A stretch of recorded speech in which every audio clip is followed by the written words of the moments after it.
Welcome back to the SiFive Summit. I'm Shelley Kramer, one of the founding partners and a principal analyst here at Futurum Research. And on behalf of my team at Futurum and the team at Moor Insights and Strategy, welcome. We're glad to have you. In this spotlight session, Futurum's Daniel Newman sits down with SciFive CEO and Chairman Patrick Little for a conversation about all the buzz surrounding RISC-V and what the future holds for this exciting technology. Let's dive in. We want to thank Accenture for sponsoring the semiconductor track of this year's SiFive Summit.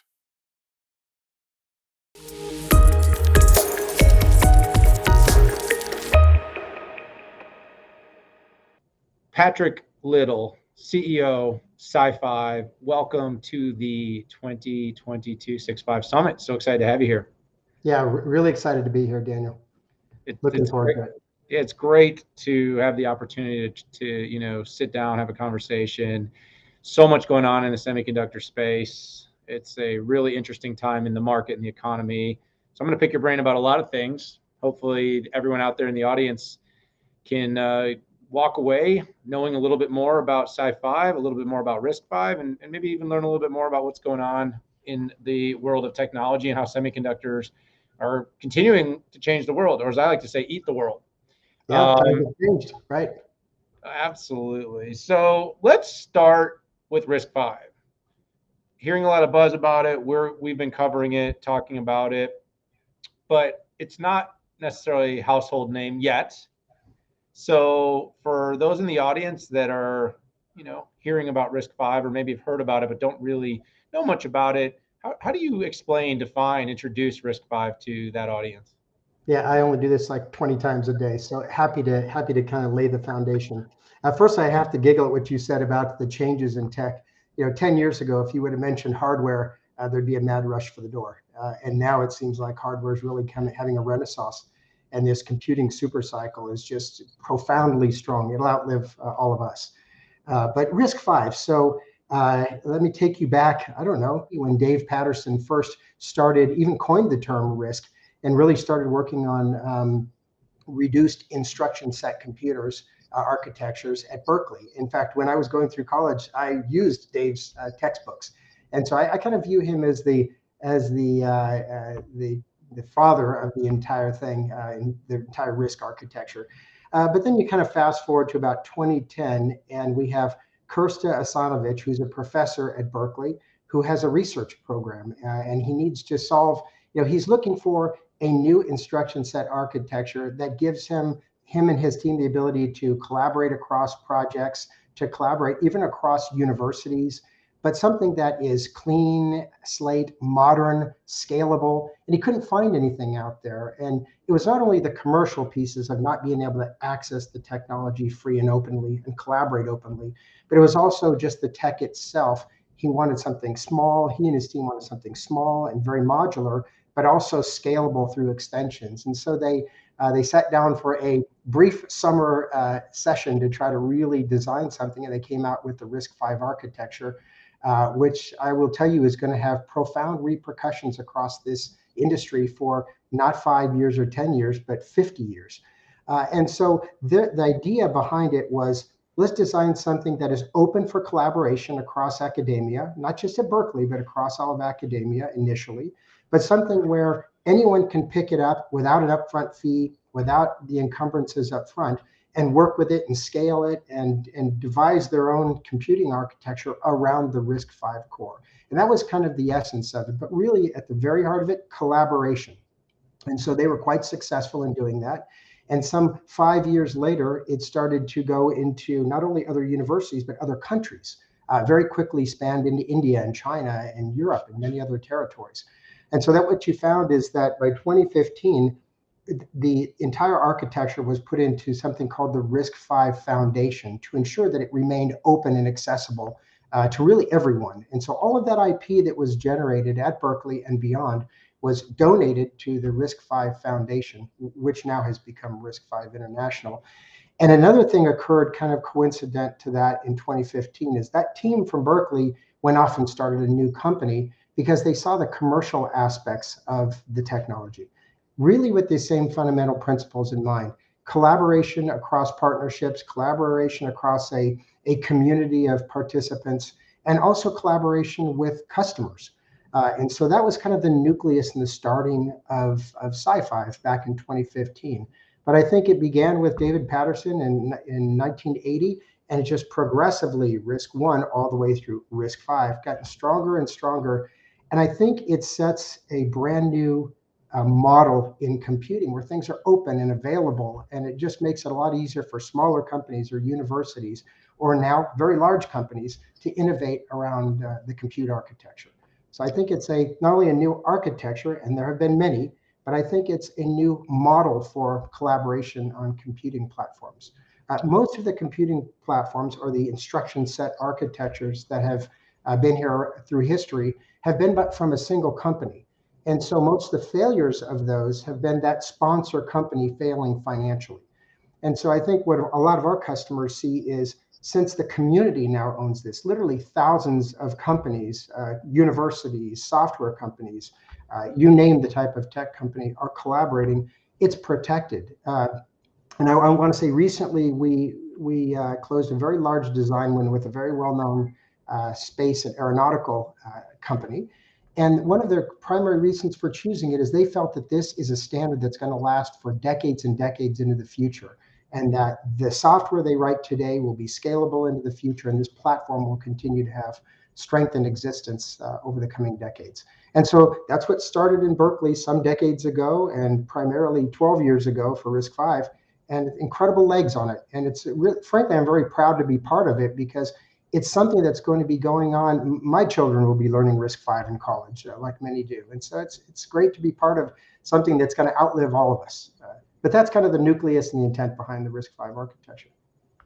Absolutely, and you touched on a lot of things there, and I'm going to want to dig in a little bit more into some of the, the differentiations and the verticals in which you're serving. We'll hit that in a minute, but SciFive, so one of the well-known participants and in the RISC-V arena, but you started to kind of allude a little bit to the finding of the company and what was the basis of SciFive. But give us just a little more on that, because I'm interested. Talk about the mission of the company. You mentioned all these different participants. What's the SciFive story? What is your role to play? Yeah, great question, Dan. So I think first and foremost, our role, I believe, is the brand standard. So the same team that founded RISC-V at Berkeley is the team that founded SciFive, as I mentioned.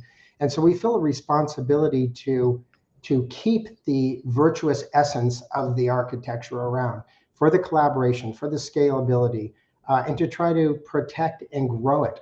And not only as SciFive, but also as a community member in the RISC-V Foundation. So first and foremost, we feel kind of a responsibility to extend the seed that began at Berkeley some 12 years ago. And then the rest of our mission today, it's going to sound a little corny, but our mission today is all wrapped around the success of our customers. When we talk about success, we don't talk about a design win or a product release. We talk about what can we do to perpetuate the success of our customers, to deliver best-in-class products in their end markets. And so that's what we're focused on. We're very right to left. If you walk the halls of SciFive, you'll hear the term right to left an awful lot. And so we believe that if our customers, we want RISC-V and SciFive to do amazing things this year and over the decades. To do that, we really need to empower our customers' success. So we focus on that. Their success always translates, the transitivity from their success to our success, and frankly, down to the success of RISC-V is highly linear. And so that's what we do, is we focus on collaborating with partners, working with them to drive their innovations, frankly, in almost any market and application you can name, and drive that innovation all the way through SciFive and back into the standard. And I think this is one of the reasons why the standard will last for many decades. The architecture was well defined in the RISC-V standard, but not the implementation. And so the microarchitecture, or the implementation of the standard, is left open intentionally for interpretation. And so one of the things we do at SciFive is we interpret that in a way that benefits our customers. And so one of the areas that I think that we're very unique, and the RISC-V standard is very unique, is that we always knew that it was going to be clean. We always knew that it was going to be modular and scalable, and therefore tight and efficient. But one of the things we're really finding out, you mentioned how we differentiate ourselves. One of the things that we're finding out now that we're actually taking this into real world applications is that our performance per watt is profoundly better than anything out there. And it has to do with the focus from the very beginning and the cleanliness of the architecture. And so we have, and I mean anything from edge AI all the way to the cloud implementations, our customers are coming back to us saying, I don't know if you guys really know this, in the lab and in our products, we're starting to see some outrageous performance per watt advantage. And at the edge, it's very obvious that customers would need that power efficiency. But now, Daniel, when you talk to any customer in any vertical, any application, they're trying to get the maximum performance they can in a power envelope. Very obvious in mobile, first order obvious in mobile, but same thing for automotive and same thing for the data center and many, many other applications. So in addition to the openness of the architecture, which we believe is foundationally unique for this ISA, we believe that on its own right, technically speaking, it's super low power, super area efficient. And then I think another thing that's very important is it's highly scalable from the smallest microcontroller to the largest very parallel processing monster that we design. And one set of software works across that entire continuum. So one set of software binaries can work on any RISC-V machine that's compatible.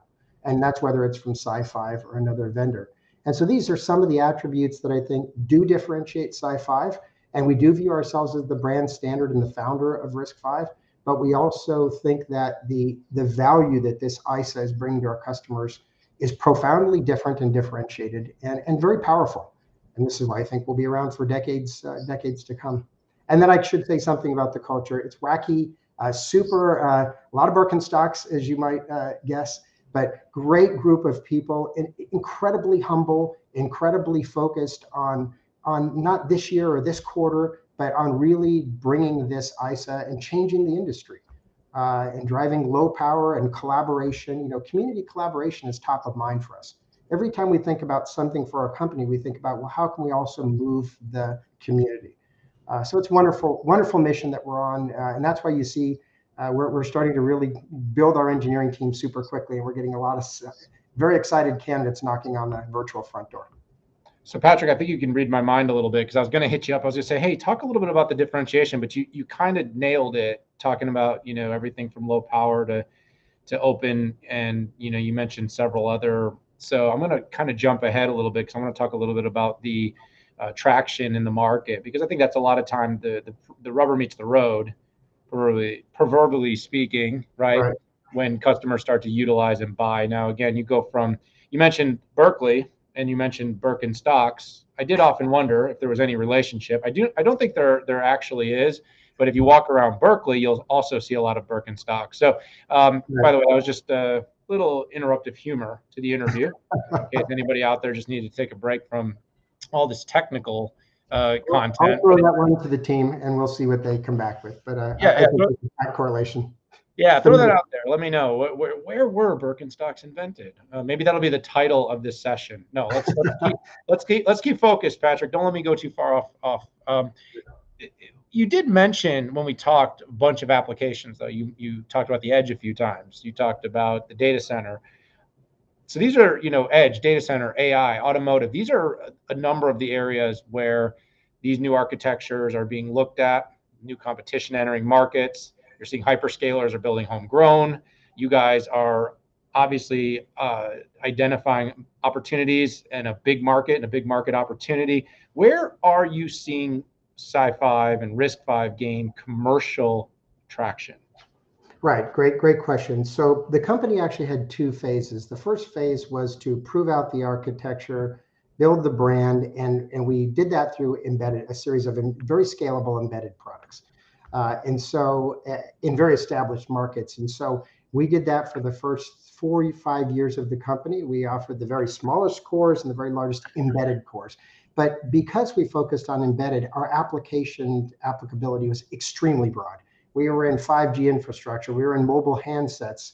We were in Wi-Fi gear. We were in networking. We were if you name it, we were in those applications. over 100 customers, hundreds of different design wins and applications. And so the early adoption of the company's tech was very, very broad, and frankly, it really enabled the company to make a name for itself and prove that we could deliver the quality at a commercial and enterprise level. And so we proved ourselves in those early days. Since coming on board about 2 years ago, we pivoted to higher performance applications. And so our objective is, if you can get it from any other vendor at any level of performance, you'll be able to get that same thing from SiFive.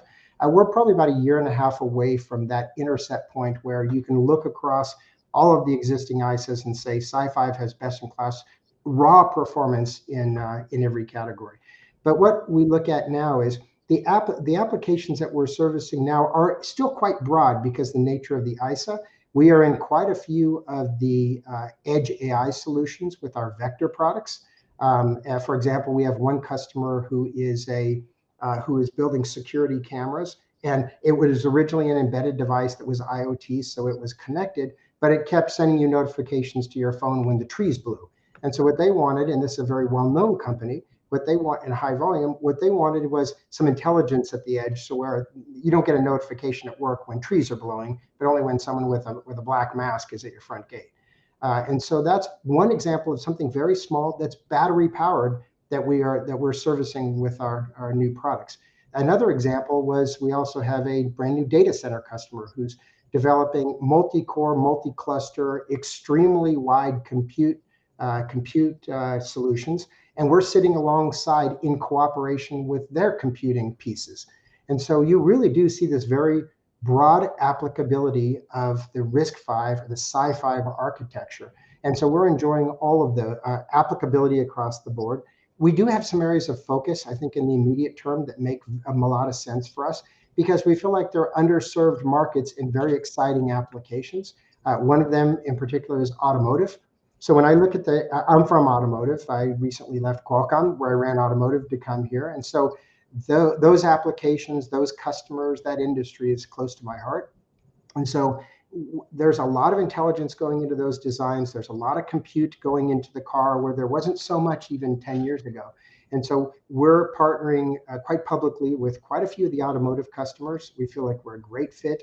They love our outright performance. They love the openness of the architecture.